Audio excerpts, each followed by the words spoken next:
How do you do?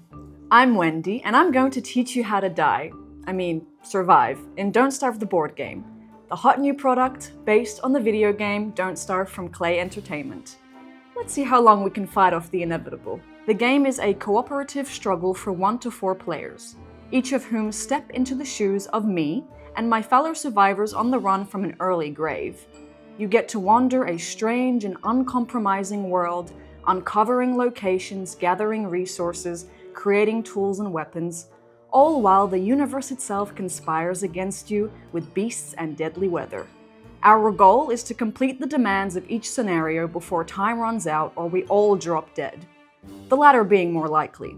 If we work together, we can finish the scenario and actually live to see another day. But if time runs out or the scenario declares we have outstayed our welcome, it's oblivion for one and all. Throughout the game, we'll be exploring the map, fighting, crafting, and bracing ourselves for the terrors of each new day and night phase. Every decision counts. One wrong step, and we're yesterday's news. Every tragedy requires a stage, so let's set one up. Before we start playing, we need to set up the game step by step. I'll show you exactly what to take out of the box and how to prepare your world for your first attempt at survival. First, take the round board from its cardboard prison and place it in the center of the table. Put the round marker on the second space of the round board. That's where every game begins before it starts counting down to our inevitable failure. Take the portal tile and place it in the middle. That's how we all got stuck here. Then, shuffle all the biome tiles and place them face down to build the map, following the layout shown by your scenario. Now let's set up the cruelest of the seasons, winter, as well as the daily needs tiles and the storm marker. Separate the daily needs tiles into 2 piles by background color and shuffle each pile separately. Look at the winter season card and choose your difficulty, easy, normal, or hard. Don't expect any of them to be merciful though. The card shows how many tiles of each type to take and in what sequence to place them. Place the tiles on the round board in order, 1 per round, starting from the first space. Flip each tile to the correct side, the sun for day rounds and the moon for night rounds, as indicated on the season card. Now place the storm marker on the round board at the starting space shown on the season card. This will track incoming storms during the game.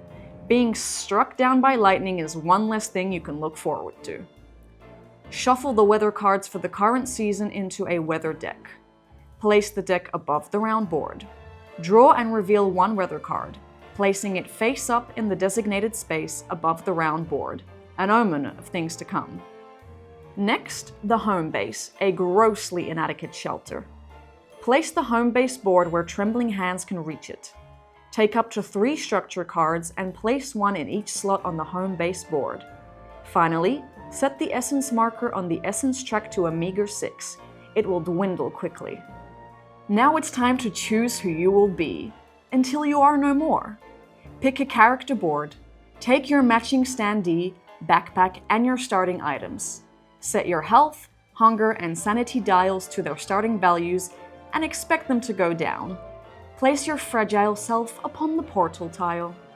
Place all resource tokens and monster dice where everyone can reach them. The crafting book holds all the item cards, so keep it nearby. We don't lay out separate item decks.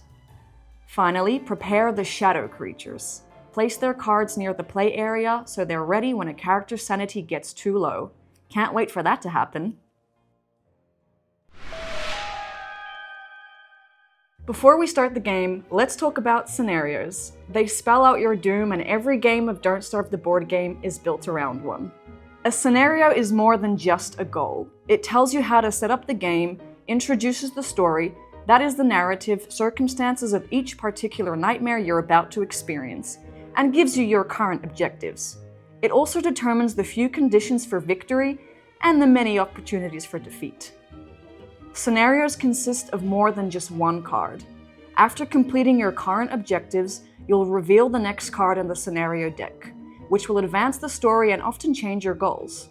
This continues until you either fail and the world consumes you, or you complete the final objective and live to fail some other day. Know yourself. Let's take a look at the character boards so that we can better understand why all our struggles are ultimately futile.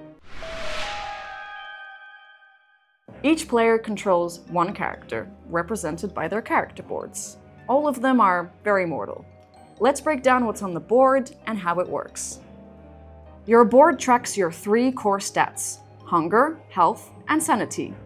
If, or should I say when, any of these drop too low, your situation turns from bad to worse. And if your health ever reaches 0, you become an ex-survivor.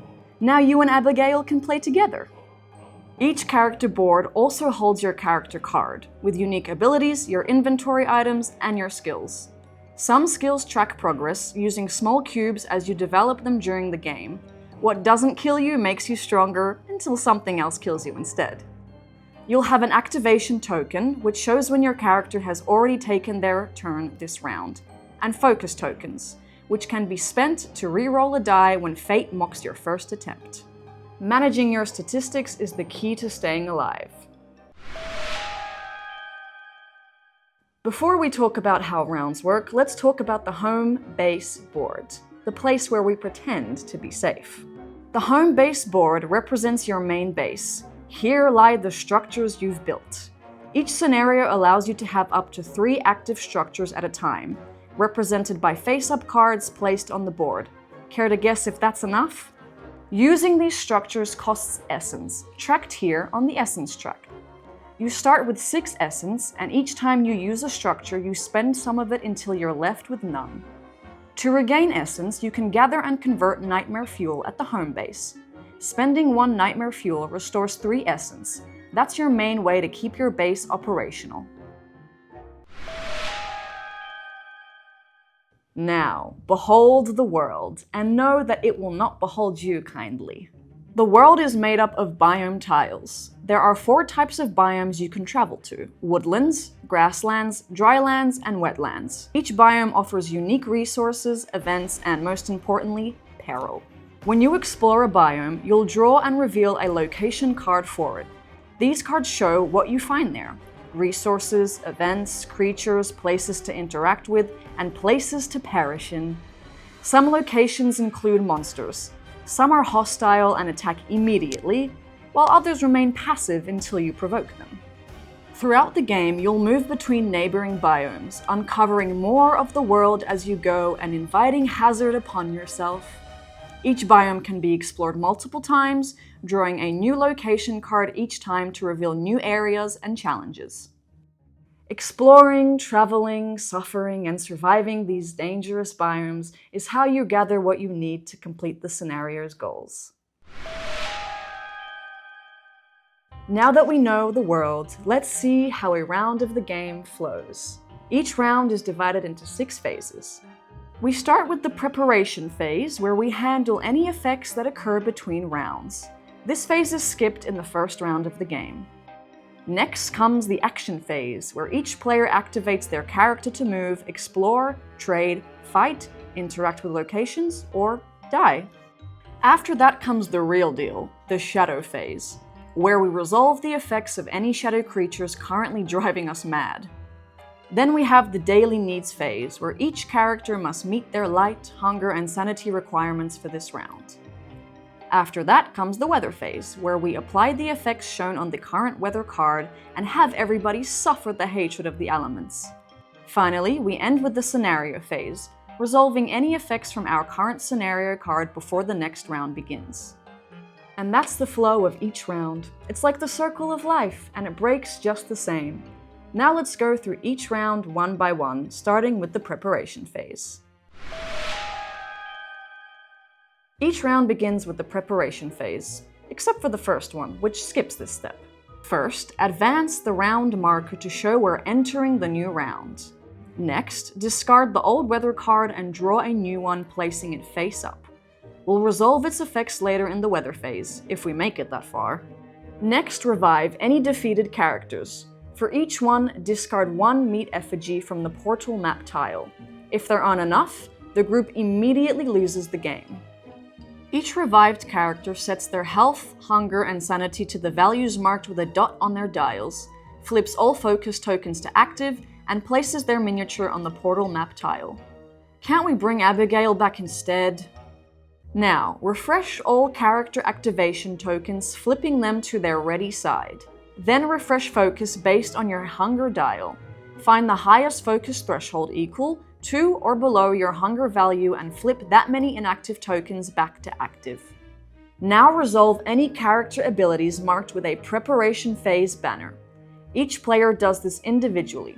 For example, here Dear Abigail regains 2 health, while Wilson's Grow Beard marker advances by 1.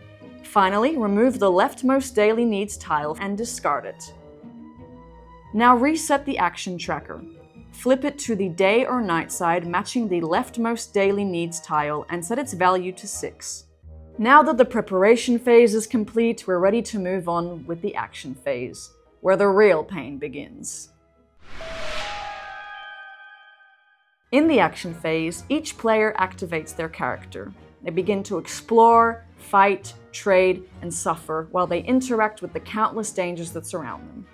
Players act one at a time in any order the group decides, but you can play simultaneously. When it's your turn, flip your activation token to show your character is taking action. When you're done, flip it to the exhausted side. At the start of your turn, you may move to a neighboring biome tile before taking your action. Movement is optional in theory. You can just stand in one place and wait for doom to come if you want to.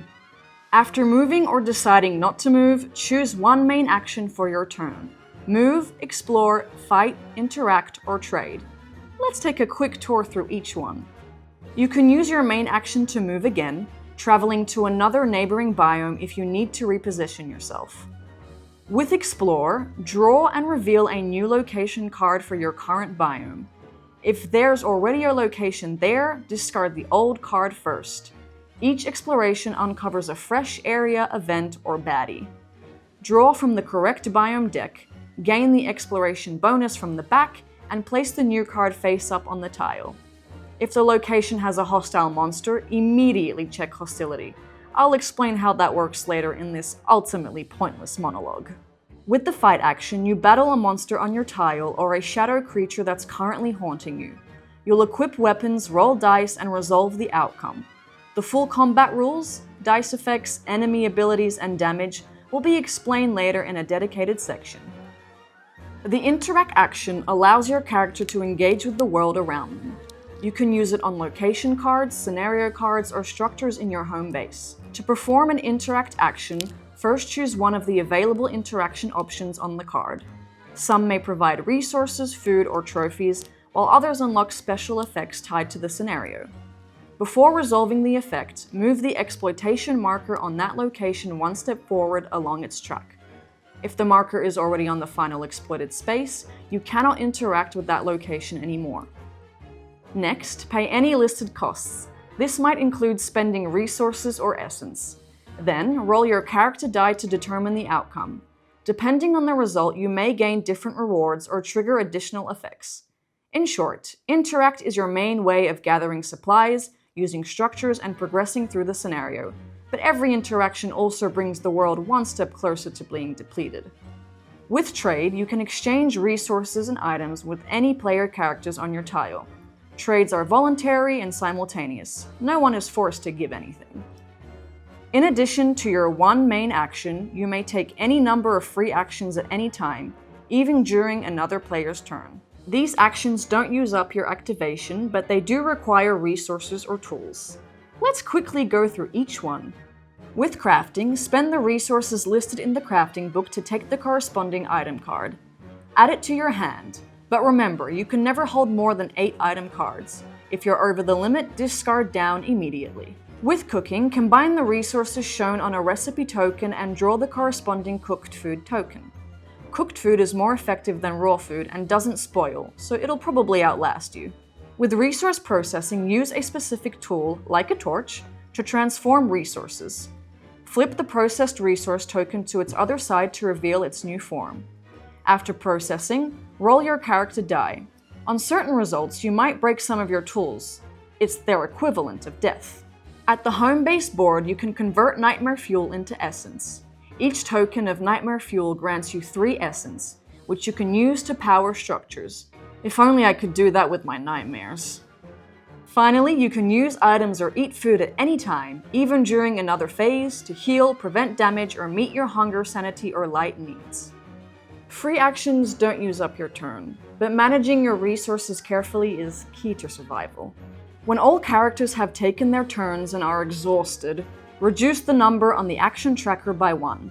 Then revive any defeated characters, and if the tracker is still at 1 or more, flip all activation tokens back to ready, and start another cycle of turns within the same action phase.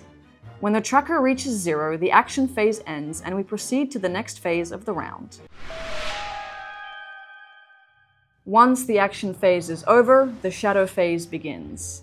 And that's when stuff gets really dark. Each character may have 1 or more shadow creature cards stacked next to their board. Resolve them one by one, starting from the top of the stack. For each card, follow the effects described on it. Sometimes you'll lose health, sanity, or resources, and other times you'll need to roll the monster die to see what happens. Keep resolving each shadow creature card in order until every effect has been applied and each creature has had a chance to get you.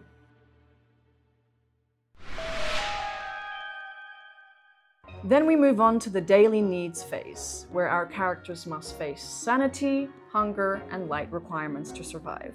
Check the daily needs tile. It shows how much light, hunger, and sanity each character must handle and the punishment for falling short. First is light. During night rounds, each character must provide the amount of light shown on the tile using torches, lanterns, and other lit items. If your total light is less than required, your character loses 5 health for each missing point of light, and this loss cannot be prevented. You can't hold back the darkness forever. Next is hunger. Spend food tokens, raw or cooked, to meet the hunger requirement on the tile. If you can't fully meet it, reduce your hunger track by the number of missing points. If your hunger is already at 0, for each additional unmet point, you instead lose 2 health.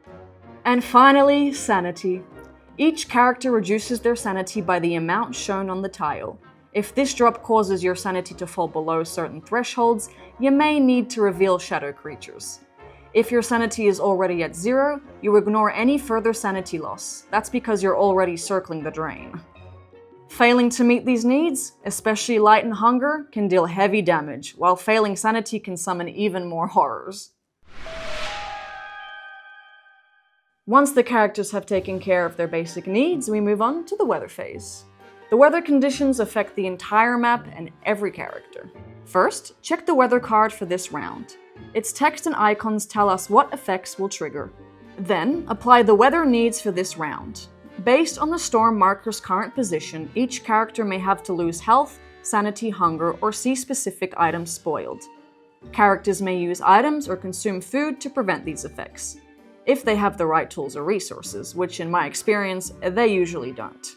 Next, resolve any world event icons on the weather card, in order from top to bottom. These icons can trigger spoil, regrowth, or monster effects.